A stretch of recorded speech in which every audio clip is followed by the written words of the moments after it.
Welcome back, guys, to the second episode of Trick and Treat. We are back again playing this game. In the first episode, it got me quite intrigued as to what's going on. We talked about a certain disappearance that happened at a very long time ago. I think it was about 20 years or so. This is exactly where we were, where we left off, so let's just jump straight back into it. Town of Abington, Oxfordshire Country, 1994. I came to this town with only 4,000 inhabitants to support them in an investigation. Truth is that never in my life have I seen something this strange. I won't say your typical detective-ish nonsense that I have seen thousands of strange things in my life. I've seen many crimes, yes, some difficult to solve, but all of them were human. Even if you don't know how they managed to perpetrate the crime, you know that they are people like anyone else. In this case, I don't think I'm able to say the same thing. Truth is that I can't understand what happened.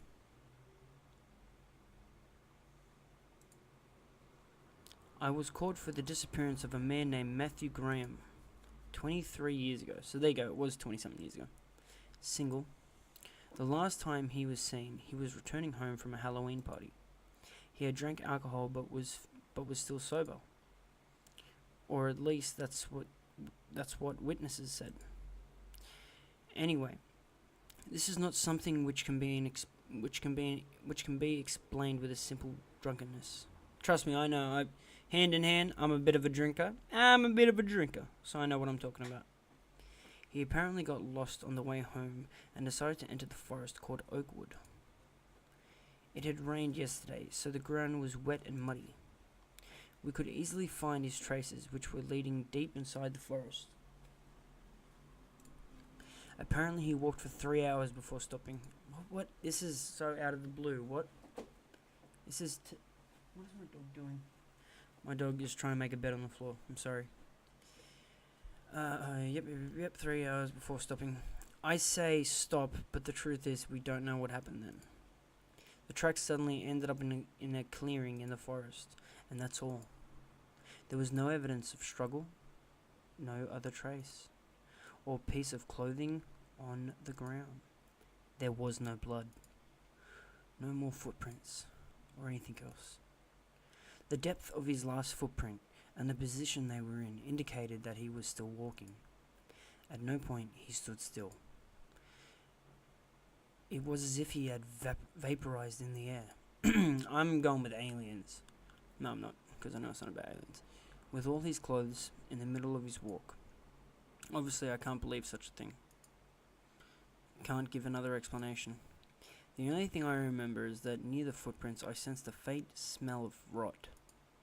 However, there were no animal corpses nearby. It is ridiculous to think he suddenly started to decay and became earth. In the end, the case was closed in just 3 days. With no evidence of any kind, we couldn't say anything but that he decided to escape from the village. However, while officially there was no more to do, I couldn't sleep in peace. Thinking about what could have happened to him took away my sleep. In my mind, I thought all sorts of theories. Like maybe everything was planned. Maybe everything was a plan developed by Matthew. But in the end, they all seemed impossible. I decided to investigate more on the issue. Where's the music on for this game? I'm guessing it's because I'm on this screen, there's no music, but hopefully it's going to come back. I decided to investigate more on the issue. I searched the town for similar stories, and to my surprise, I found 4 more. All young men. The story was always the same. They walked into the forest alone, disappearing without trace. Even more curious is that all of them disappeared on the same date, October 31st. But there is more. A detail that completely eliminates the possibilities that there is a killer or kidnapper behind this, and that it is the separation of years. Roger Bacon disappeared in 1924. The creator of bacon. Mitchell Smith. I thought Mitchell has 2 L's at the end. What was this? Mitchell Smith disappeared in 1867. My gosh, that's only 23 years before 1924! What? Wait, no it isn't. 20 years before 1924 is 1901. What? That's not 23 years, buddy. Jason Black, the descendant of Jason Bourne, disappeared in 1813. And the worst of all, Oswald Taylor disappeared in 1707. It simply couldn't be possible. My curiosity led me to dig deeper. I thought that the answer may be in the past of the forest. It was then when I discovered that what seemed to be a simple and boring forest actually hid a great story. Before it was called Oakwood, or Oaks Forest, the place was called Witchwood. The word witch has huge similarity with witch. Yes, I say that, because they're both, witch. But which is it? Which what? Taking into consideration that it is an old name and languages change over time, that indicates that it was the Forest of Witches. Okay, this is creepy. I used to be terrified of witches when I was a little boy. Apparently, more than 400 years ago, the people of the village believed witches lived in the woods. Unfortunately, almost all the information is already lost. They were the stories told in voice. Except if someone ever wrote down, the witches probably just used their fire magic to burn the paper. Ever think of that? Without a properly written record, which has burned it, buddy. I just know that with the chance of religion... I just know that with the change of religion to Christian, people stopped seeing the witches with good eyes and began to hunt them. We're going out for a good old-fashioned witch hunt. Apparently, the last one before her death cast a curse on the forest, which even today should continue to exist. Anyway, obviously I cannot accept something like that as the answer. In the end, I have no other choice than accepting that each of them escaped from the village. Why does this guy keep mentioning escaped from the village, as if they're not allowed to leave? What is that? There's something not right about this village. There's something not right. I'm smelling fish here. I'm smelling a lot of fish. Using the legend of the forest to make it look like it was something supernatural. Where's the music? Please have music. Please have music. Where's the music? Interesting story. I didn't know that such a story was hiding in this town. Let me just... Oh, okay. So for some reason the music was down. Strange. Okay. Interesting story. I didn't know that such a story was hiding in this town. I said, honestly surprised. Even if it is a lie, I managed to hold my interest. Because I am just so cool. Wait, there is something more. Alfred said at the same time. He scrolls to the comments. Oh, stay away from the comments, buddy. It's toxic. We read what is written there. A couple of comments call our attention. Both of them talk about some creature. And that time they felt a horrible fear for what would happen to them. Well, the two comments share great similarities, but they could have been written by the same person. Two accounts, one person. Unbelievable. There are many others that deny it. It looks like many people went to the forest because of the legend, but couldn't find anything. I thought you only read these things to look more cool before the girls, replied Stephen as a joke. Alfred giggles with a little shame. Partly, yes. He admitted it. That was a secret everybody silently knew. Well, now we have an activity for tonight, Stephen said at the same time he makes a face overflowing with enthusiasm. What? I asked, completely lost. I thought he was just killing time. Simple, let's go to the forest, Stephen replied without hesitation. He seemed really fascinated by the story. Are you insane? Said Alfred, unable to believe what he just heard. You only needed to look at his face to know he did not like the idea. Despite everything you've heard, you want to go. Of course! It would be a test of courage among us three, replied Stephen, full of confidence, perhaps too much. You should relax a bit. Don't tell me you're afraid. No. Why should I be afraid?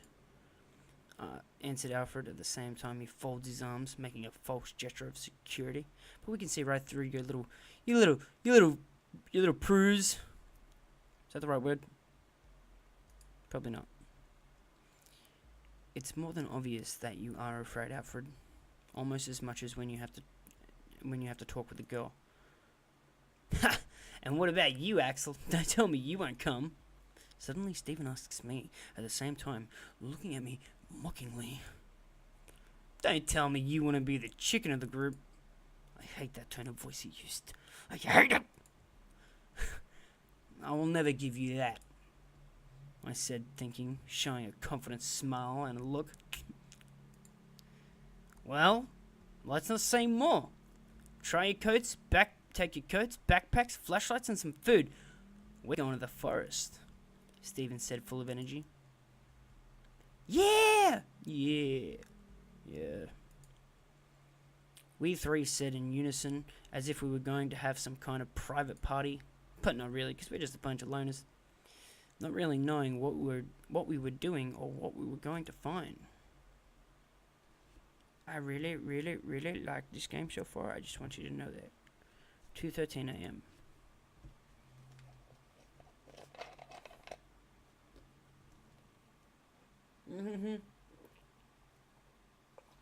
I had to drink some water. 1 second. I awake completely confused, not knowing how much time has passed. My head hurts like hell, but I can't blame it. Fortunately, the pain goes away quickly, just as my confusion. Soon I come back to my senses. My flashlight is lying on the ground, shining towards the empty air. I immediately pick it up. It was my only protection against the darkness that surrounded me. Then I remember that Stephen and Alfred were with me. Stephen? Alfred, can you hear me? Without thinking, I scream their names in the dark while trying to find them with my flashlight. But there is no trace of them.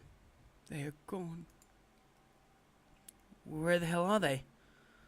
And what the heck just happened? I really don't understand anything. Shit! We could have stayed at home. This is not a proof of courage. We could be in danger. I have to find them. 2:19 a.m. So not too far off. Little time had passed since I started looking for my friends, and I already can't stand this place. I'm going crazy in this forest. The darkness that covers it is unnatural. It is the darkness that steals your own sanity, replacing it with anxiety.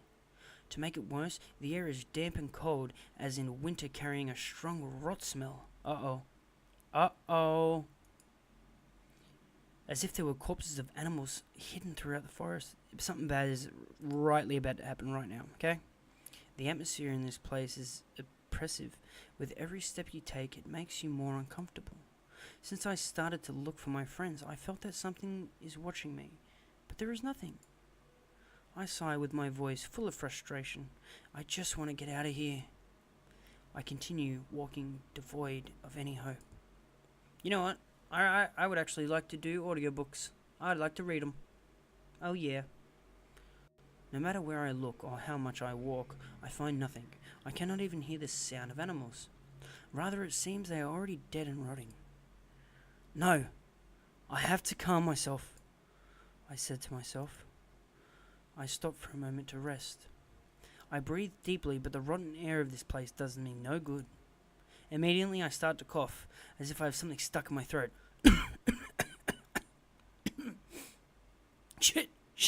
Shit! What am I doing? What am I going to do? This cursed forest seems endless, and even by miracle I could escape. I could not abandon Stephen and Alfred. I really screwed up. Again I sigh, feeling on the verge of tears. My frustration is building up, but I have to do my best to keep calm. Keep calm. If I fall in despair, then there is no doubt I will be joining the list of missing people. In the end, I decided to keep walking. Step by step, I should get somewhere. At least I was convinced that staying in the same place wouldn't do me any good. Even if it was only to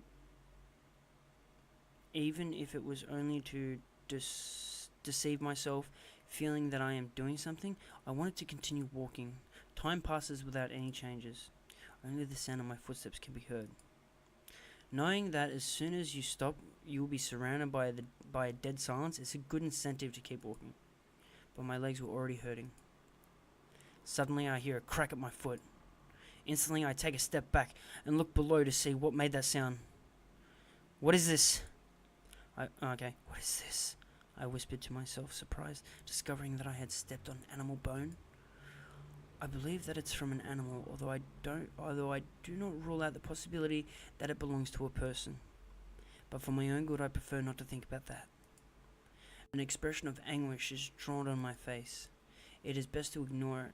I have to keep walking. Suddenly, my flashlight reveals something. Without hesitation, I point towards there again. Oh my God! It's the feminist cat. Only to realize, with the surprise, that is the white cat. The one from before which made that awful meow. But this time, I find it laying on the ground. It appears to be fainted and is wounded. What should I do?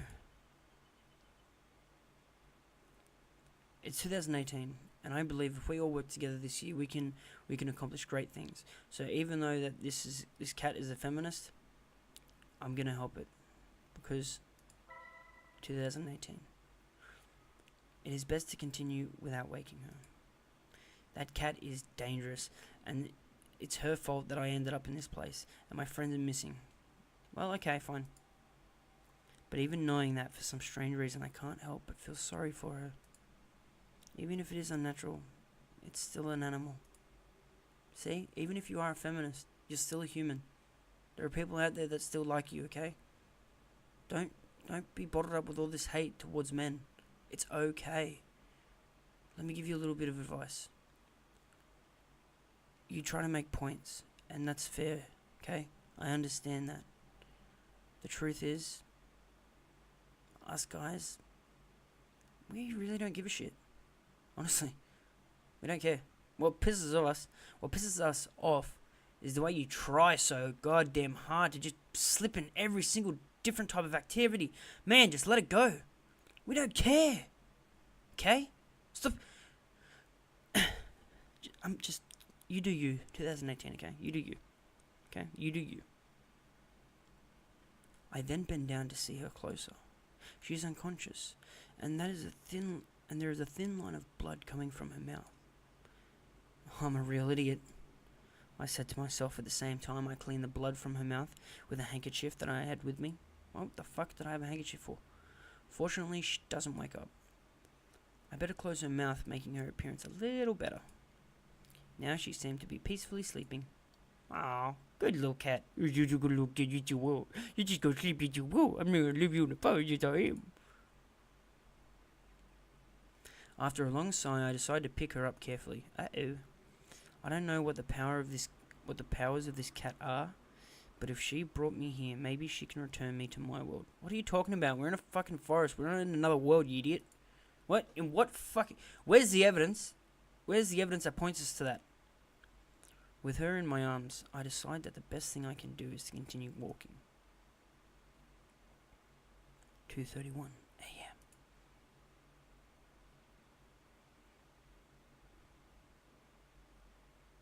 Again, I find myself in the dark forest, walking aimlessly. Only moving forward, but it didn't seem I was getting somewhere. In my arms, I carry the cat, which sleeps soundly.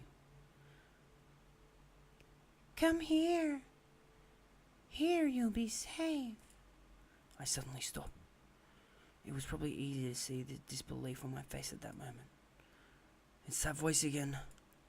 It's that voice again. I whispered to myself, with no one to listen to me. Shortly after I found that cat, a mysterious voice appeared in my mind. It is a feminist voice, soft, gentle, but with a little tinge of anger. hatred, if you will. If it has belonged to a princess from a fairy tale, but I can't trust it. Am I really going crazy? Or is this forest, or is it the forest that doesn't make any sense?